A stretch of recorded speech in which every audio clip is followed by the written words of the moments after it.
buenos días, feliz jueves sacerdotal. Hoy estamos a 22 de septiembre en el misal tenemos el santo oral actual, que es San Cristóbal, Antonio y Juan mártires. Estos adolescentes fueron alumnos de las primeras escuelas franciscanas de Tlaxcala. Cristóbal nació en Atlihuacián, estado de Tlaxcala, en el año 1514-1515. Con insistencia trató de convertir a su padre, pero este lo mató cruelmente en el año 1527. Antonio y Juan nacieron en Tizatlán, Tlaxcala, hacia el año 1516-17, cuando acompañaban a los primeros misioneros dominicos que iban a Oaxaca. Fueron martirizados en el año 1529 rumbo a Oaxaca, en Cuatichán, Puebla. Por su celo evangelizador, Cristóbal, Antonio y Juan fueron los primeros nativos del continente americano que atestiguaron con su vida la fe de Cristo. Bueno, pues hoy estamos celebrando aquí en el misal San Cristóbal y San Antonio y Juan mártires, pero en el santoral, que ya es un santoral antiguo, nos habla sobre Santo Tomás de Villanueva en el año 1555. Escuchamos esta alabanza y nos preparamos para la vida de los santos. Bendiciones a todos aquellos que en este día, pues, su cumpleaños, su santo. Que Dios los bendiga.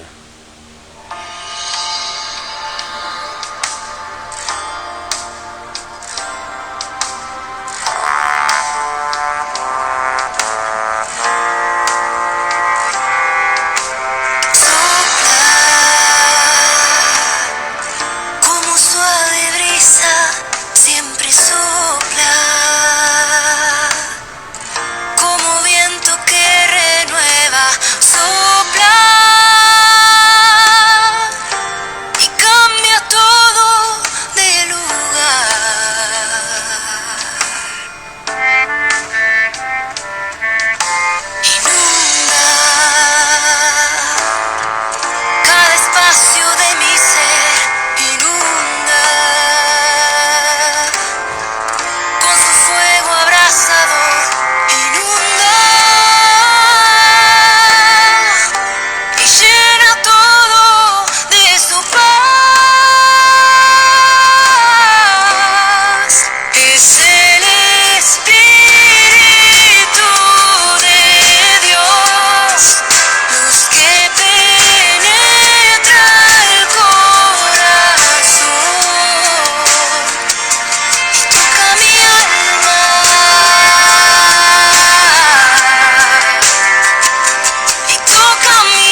En el nombre del Padre, del Hijo, del Espíritu Santo. Amén. Santo Tomás de Villanueva, arzobispo en el año 1555. Este inmenso predicador, que fue llamado por sus oyentes el Divino Tomás, nació en España en el año 1488 y su sobrenombre le vino de la ciudad donde se educó y creció, Villanueva. Sus padres no lo dejaron riquezas materiales en herencia, pero sí le hicieron una herencia mucho más importante, un profundo amor hacia Dios y una gran caridad hacia los demás. Hizo sus estudios con gran éxito en la Universidad de Alcalá en el año 1516. Pidió y obtuvo ser admitido en la comunidad de los padres agustinos en Salamanca. Y en el año 1518 fue ordenado sacerdote y luego fue profesor de la universidad. Poseía una inteligencia excepcionalmente lúcida y un criterio muy práctico para dar opiniones sobre temas difíciles, pero tuvo que ejercitarse continuamente para adquirir una buena memoria y luchar mucho para que las distracciones no le alejaran de los temas que quería tratar. Sentía una predilección especial por atender a los enfermos. Repetía que cada cama de enfermo es como la zarza ardiendo de Moisés, en la cual se logra encontrar uno con Dios y hablar con Él, pero entre las espinas de incomodidad que lo rodeaban. Fue nombrado provincial de la comunidad en el año 1533. Fue enviado a América a los primeros padres agustinos que llegaron a México. Frecuentemente, mientras celebraba la Santa Misa o rezaba los salmos, le sobrevenía los éxtasis y se olvidaba de todo lo que lo rodeaba y solo pensaba en Dios. En esos momentos el rostro le brillaba intensamente. Cierto día, mientras predicaba fuertemente en Burgos contra el pecado, tomó en sus manos un crucifijo y levantándolo gritó: «Pecadores, mírenlo». Y no pudo decir más, porque se quedó en éxtasis, y así estuvo un cuarto de hora mirando hacia el cielo, contemplando lo sobrenatural, y al volver en sí dijo a la multitud que estaba maravillada: «Perdónenme, hermanos, por esta distracción, trataré de enmendarme». El emperador Carlos V había ofrecido el cargo de arzobispo de Granada, pero él nunca lo había aceptado. Entonces un día el emperador le dijo a su secretario: «Escriba, arzobispo de Valencia será el padre», y le dictó el nombre, pero de otro sacerdote y de otra comunidad. Cuando fue a firmar el decreto, leyó que el secretario había escrito el arzobispo de Valencia, el padre Tomás de Villanueva. «Pero esto no fue lo que yo le dicté», dijo el emperador. «Perdone, señor», le respondió el secretario, «me pareció haberle oído ese nombre, pero enseguida lo borraré». No lo borres», dijo Carlos V. «El otro era el que yo pensaba elegir, en cambio este es el que Dios quiere que sea el elegido», y mandó que lo llamaran para darle el nombramiento. Tomás se negó totalmente a obedecer al emperador, y en eso el hijo del gobernador, el futuro Felipe II, le rogó que aceptara, pero tampoco quiso aceptar. Solamente cuando su superior de comunidad le mandó bajo voto de obediencia, entonces se aceptó tan alto cargo. Llegó a Valencia de noche en medio de terribles aguaceros, acompañado solamente por un religioso de su comunidad. Pidió hospedarse de caridad en el convento de los padres agustinos, diciendo que le bastaba una estera en el suelo para dormir. Cuando los frailes descubrieron quién era, se arrodillaron ante él para pedirle su bendición, y antes de posesionarse del arzobispado hizo 6 días de retiro en oración y penitencia en el convento. Quería empezar bien preparado su difícil oficio. Al posesionarse de su cargo el arzobispo, los sacerdotes de la ciudad le obsequiaron 4,000 monedas de plata para que arreglara bien su palacio. Y él obsequió ese dinero a un hospital diciendo: los pobres necesitan esto más que yo. ¿Qué lujos y comunidades puedo necesitar un sencillo fraile y religioso como soy yo? Algunos lo criticaban porque usaba su sotana muy vieja y desteñida, y él respondía: lo importante no es adornar este cuerpo que se lo van a tragar los gusanos en una sepultura, lo importante es embellecer el alma que nunca se va a morir. El emperador Carlos V, al oírlo predicar, exclamaba: este monseñor mueve hasta las piedras. Y cuando estaba en la ciudad, el emperador nunca faltaba a los sermones de monseñor Tomás. Sus sermones producían cambios impresionantes en los oyentes y aún hoy día conmueve profundamente a quienes los leen.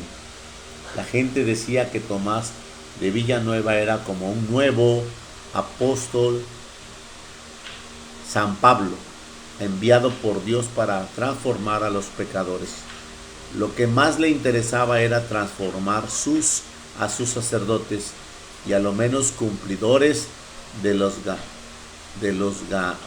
se los ganaba de amigos, y poco a poco, a base de consejos y peticiones amables, los hacía volverse mejores. A uno que no quería cambiar lo llamó a su palacio y le dijo: yo soy el que tengo la culpa de que usted no quiera enmendarse, porque no he hecho penitencia por su conversión, por eso es que no ha cambiado. Y quitándose la camisa empezó a darse fuetazos a sí mismo hasta derramar sangre. El otro se arrodilló llorando y le pidió perdón, y desde ese día mejoró totalmente su conducta. Dedicaba muchas horas a rezar y a meditar, pero su secretario tenía la orden de llamarlo tan pronto como alguna persona necesitara consultarle o pedirle algo. A su palacio arzobispal acudían cada día centenares de pobres a pedir ayuda, y nadie se iba sin recibir un mercado o algún dinero. Especial cuidado tenía el prelado para ayudar a los niños huérfanos, y en los 11 años de su arzobispado no quedó ninguna muchacha pobre de la ciudad que en el día de su matrimonio no recibiera un buen regalo del arzobispo. Y quienes lo criticaban por dar demasiado ayuda a un vago, le decía: mi primer deber es no negar un favor a quienes lo necesitan. Si en mi poder está el hacerlo, si abusan de lo que reciben, ellos responderán ante Dios. A los ricos les insistía continua y frecuentemente acerca del deber tan grave que cada uno tiene de gastar en dar limosna todo lo que le sobre, en vez de gastar en lujos cosas inútiles. Le decía a la gente: ¿en qué otra cosa pueden gastar mejor tu dinero?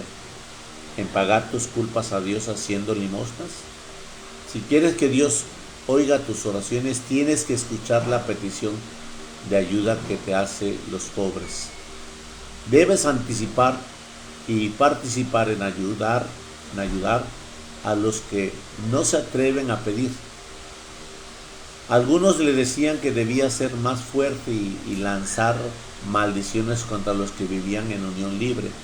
Él respondía: hagan todo lo que me es posible, hago todo lo que me es posible para animarlos a que se pongan en paz con Dios y que no vivan más en pecado, pero nunca quiero emplear métodos agresivos contra nadie. Si oía hablar mal de otros, respondía: quizás lo que hizo fue malo, pero probablemente sus intenciones eran buenas. Y en septiembre del año 1555 sufrió una angina de pecho de inflamación de la garganta. Mandó repartir entre los pobres todo el dinero que había en su casa. Hizo que le celebraran la Santa Misa en su habitación y exclamó: qué bueno es nuestro Señor. A cambio de lo que amamos en la tierra, nos regala su cielo para siempre. Y murió a los 66 años de vida. Gracias, Señor, por este santo tan admirable, Santo Tomás de Villanueva, en el año 1555. Pues tenemos esta imagen, que él llegó a pedir alojamiento al convento, no lo reconocían, y ahí se quedó en un pie pidiendo un pedazo de piso para descansar. Cuando lo reconocieron, dice la historia, se dieron cuenta quién era y se sintieron indignos los religiosos que lo recibieron. ¿Por qué? Porque lo trataron, o él se quedó donde le dieron. Y ese es hermosamente el camino que el Señor nos invita a trazar. Un camino de humildad, quitando las grandezas que hemos adquirido gracias a nuestro conocimiento o gracias a nuestro bien económico. Bueno, pues eso es lo que nos va a exclamar de una manera más también el Evangelio de hoy, que el Señor nos habla sobre ese tema. Proclamación del Santo Evangelio según San Lucas. Gloria a ti, Señor Jesús. En aquel tiempo, el rey Herodes se enteró de todos los prodigios que Jesús hacía y no sabía a qué atenerse, porque unos decían que Juan había resucitado, otros que había regresado Elías, otros que había vuelto a la vida uno de los antiguos profetas. Pero Herodes decía: a Juan yo lo mandé decapitar. ¿Quién será? Pues este del que oigo semejantes cosas. Y tenía curiosidad de ver a Jesús. Palabra del Señor. Gloria a ti, Señor Jesús. Bueno, es importante ver con qué tipo de personas nosotros nos cotejamos para dialogar, conversar, chancear o relajear. Herodes, sin lugar a dudas, empieza a darse cuenta que a su alrededor hay gente que le está haciendo una conversación sana y le están llevando una comunión con Jesús. Herodes se enteró de todos los prodigios que Jesús hacía y pues no sabía a qué atenerse, porque realmente Jesús sobresalía en el común denominador de la gente. Es que ese hombre habla bien, ese hombre vive con austeridad, ese hombre no tiene ruido de su vida en la tierra, no tiene ruido.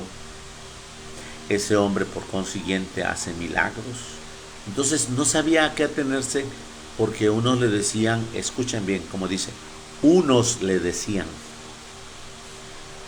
Entonces toda la gente que te acompañas alrededor de ti, ¿será que te está nutriendo o te está desnutriendo? Y eso tienes que ser sabio, porque realmente aquí escuchamos que Herodes específicamente se dejaba acompañar de hoy aquí en este texto de gente que tiene un conocimiento más amplio que él. Unos le decían, no dice nombres, no dice personas, no dice cuántos, unos, habla de plural, le decían que Juan había resucitado. Otros, es muy importante esa vida oculta de esos otros que decían que había regresado Elías. Otros, tercer grupo, otros que había vuelto a la vida uno de los antiguos profetas. como que Herodes, después de lo malo que es, el Señor le estaba dando la oportunidad para ser bueno. Lo escuchamos ayer, que le dijo a Mateo, ven y sígueme. Teniendo la oportunidad que Mateo aprovechó para estar enfrente de Jesús y ser lo que hoy es San Mateo, ese es el punto final de nuestra vida, llegar a la santidad a las manos de Jesús, en las manos de Jesús.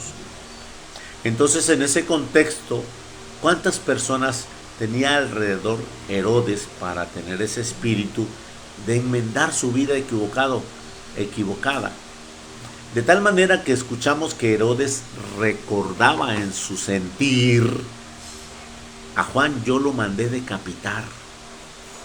Recordaba en su sentir que no era grato, porque le mortificó, él se puso triste y él recuerda qué fue lo que hizo. ¿Quién será pues ese que oigo semejantes cosas? Y tenía curiosidad de verlo, porque así es el Señor, traspasa con su luz las nubes oscuras de nuestra vida. Traspasa con su luz en el mensaje de gracia todo aquello que nosotros hemos hecho y que ha opacado nuestra vida, y que el Señor en su intensidad de luz le acerca a ciertas personas que pueden arroparlo de lo mejor. Y por eso Jesús manda, Dios manda alrededor de ti gente que puede sanearte, y tienes que dejarte guiar con la obediencia, solamente con la obediencia. Por eso mismo alrededor de Herodes, que había hecho esa fechoría de tener esa complacencia el día de sus cumpleaños, y como le dijo a su sobrina, pídeme lo que quieras, y ella le pidió la cabeza de Juan, él se puso triste por causa de su juramento, hizo lo que hizo. Y Herodes, por consiguiente, decapitó a Juan. Pero escucha cómo dice hoy en el Evangelio de San Lucas, en el capítulo 9, versículo 7. Dice que unos decían que era Juan el Bautista, que había resucitado. Unos le decían. Es decir, hemos de darnos cuenta que esos que decían que ha resucitado, ¿no crees que pueden ser también los mismos que estaban el día de la fiesta? El día de la fiesta de Herodes. Unos decían que es Juan el Bautista que ha resucitado. Y tenemos que darnos cuenta el espíritu de la conversión de esos unos, de esos otros y de esos otros, el espíritu de recibir la luz de Jesús. Otros decían que ha regresado Elías, y el tercer grupo, y otros que habían vuelto a la vida uno de los antiguos profetas. Esa reseña que ellos dan es una reseña de saber que Jesús, específicamente Jesús, está cerca del corazón de ellos, está cerca, y ellos han dejado entenderse por Jesús, han dejado escucharlo a Jesús, han dejado penetrar el mensaje, la historia, la fama, lo que a Jesús le ha rodeado, que tú y yo hemos hecho eco. Que tú y yo hemos hecho eco. Pero Jesús quiere llegar con su revelación y quiere que nosotros no nada más hagamos eco, sino que seamos conversos, que seamos gente que se va convirtiendo. Herodes no quiso. Herodes se quedó en su etapa. Hubiera sido un buen instrumento en la conversión, como el Señor lo hizo con este Saulo, y después fue grande instrumento. Pero Herodes se quedó ahí, tenía curiosidad de verlo. Es algo sano, ¿no? Algo sano, curiosidad de conocer a Jesús. Bueno, pues hoy yo te invito a que no nos quedemos en esa etapa como Herodes, que vayamos desenvolviéndonos en la gracia de bendición.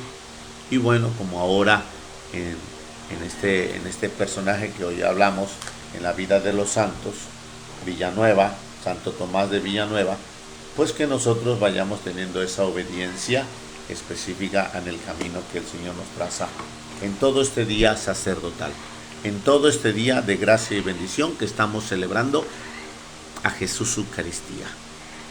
¿Y quién es Jesús Eucaristía? Tiene sus dos caras hermosas, cual una siempre la vemos que se llama Eucaristía y la otra se llama adoración al Santísimo Sacramento del altar. Así que te exhorto en el nombre de Jesús a que en el transcurso de la semana muchos cientos de gentes presenciamos a Jesús Eucaristía. No está mal, pero mi pregunta es: ¿estás consagrándote con Jesús Eucaristía? ¿Qué significa consagrarse? ¿Te has confesado de una manera periódica y has ido a la Eucaristía?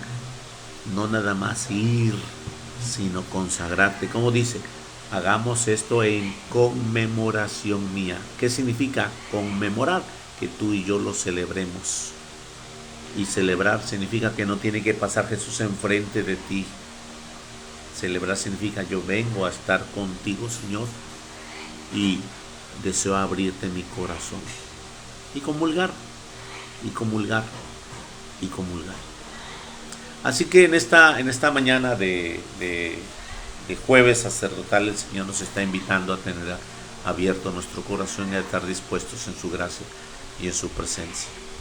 Así que como Herodes, el Señor nos va a dar la oportunidad de enmendarnos y de corregirnos en esos planes que el Señor nos da nuevamente, su rayo de luz en esa bendición. En el nombre de Jesús te invito, dentro de una media hora, así me adelanté a una media hora, a estar en el Santísimo Sacramento. Qué bueno fuera que estuvieras presencialmente, pero si no puedes, aquí va a estar el Señor en esta línea del internet, en el nombre de Jesús. Si puedes, porque yo sé que sí, aquí te espero. A las 9 comenzamos en la exposición del Santísimo. No se te olvide, porque el que todo lo puede ha hecho muchas grandes cosas por ti y por mí.